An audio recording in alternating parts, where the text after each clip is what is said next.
Pensa comigo. Uma carta que transborda de alegria e esperança. Parece bom, né? Agora, e se eu disser que ela foi escrita de dentro de uma prisão? Por alguém que podia ser executado a qualquer momento? Pois é, essa é a história, no mínimo surpreendente, por trás da carta de Paulo aos Filipenses. É exatamente esse o grande paradoxo que a gente vai mergulhar hoje. Como é que pode? Como que Paulo, lá por volta de 62 depois de Cristo, acorrentado em Roma, sem a menor ideia se via viver ou morrer, escreve uma das cartas mais otimistas da Bíblia? Então fica a pergunta: qual era o segredo dele? A resposta não é mágica, mas sim uma crença, uma base muito sólida que mudou completamente a perspectiva dele.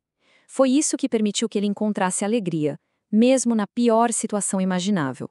E um ponto super importante aqui, essa não é uma carta de bronca, sabe? Longe disso. É quase como uma carta de um pai cheio de orgulho por uma comunidade que ele amava de verdade. A primeira igreja que ele fundou na Europa, aliás. Tinha um carinho especial. Olha, essa frase aqui é o centro de tudo, a chave para entender a cabeça do Paulo. Para ele, a vida tinha um foco só: Cristo. E isso, gente, muda toda a equação. Porque se o objetivo de viver é Cristo, então morrer deixa de ser uma tragédia. Vira lucro. É uma forma de estar ainda mais perto do objetivo final.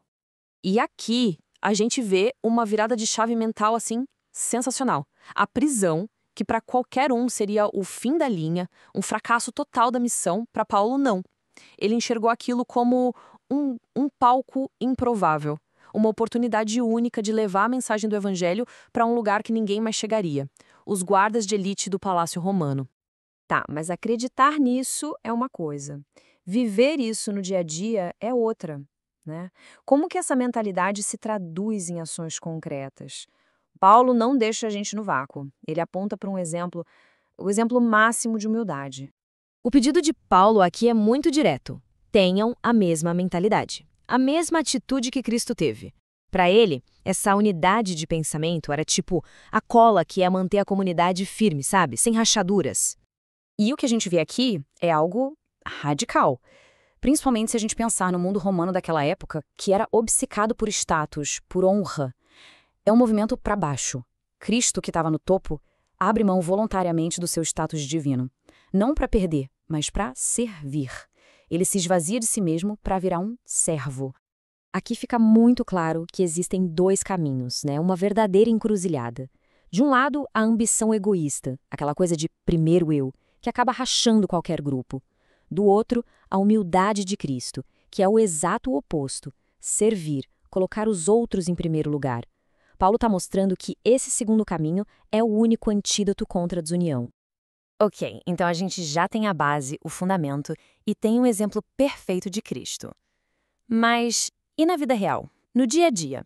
É agora que a carta revela o tal segredo para o contentamento. Um contentamento que não depende do que está acontecendo do lado de fora.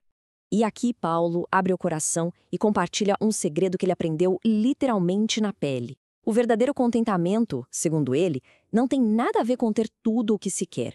Ele vem de uma força interna, uma força que te segura de pé, tanto na fartura quanto na necessidade. E essa força, ele deixa claro, vem da conexão dele com Cristo. E olha, é muito, muito importante entender o contexto disso aqui. Esse versículo famoso não é um cheque em branco para conseguir o emprego dos sonhos ou ganhar na loteria. Não é sobre isso. É sobre ter força espiritual para aguentar o tranco, para passar por qualquer tempestade com dignidade. É sobre resiliência, não sobre sucesso material. E não para por aí. Paulo ainda nos dá um dia prático, quase uma checklist para nossa mente. Ele está dizendo basicamente que a gente é o que a gente pensa. O que a gente escolhe para alimentar nossos pensamentos faz toda a diferença. Focar no que é verdadeiro, nobre, justo, puro, é uma forma ativa de proteger a nossa paz. É um verdadeiro exercício de disciplina mental. Chegando na reta final, a carta faz uma última mudança de foco. Ela nos tira do presente e nos proíbe de olhar para trás, seja para os erros ou para as vitórias. O convite é para olhar para frente, para uma jornada de fé que nunca, nunca para. E o que eu acho incrível aqui é a honestidade do Paulo. Ele chega e fala na lata: gente, eu não cheguei lá ainda, não sou perfeito. Isso muda completamente a ideia de perfeição cristã. Não é sobre não ter falhas, mas sobre estar sempre no caminho, num processo contínuo de busca de crescimento. A metáfora que ele usa aqui é muito forte. É de um atleta numa corrida, com o olho fixo na linha de chegada.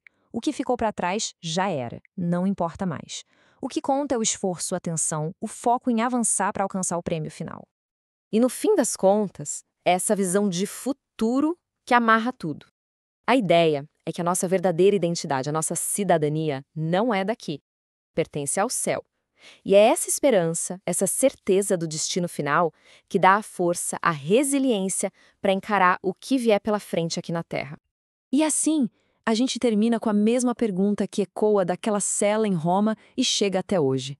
Paulo tinha um alvo muito claro que o fazia continuar correndo. A reflexão que fica é: qual é o alvo que nos impulsiona?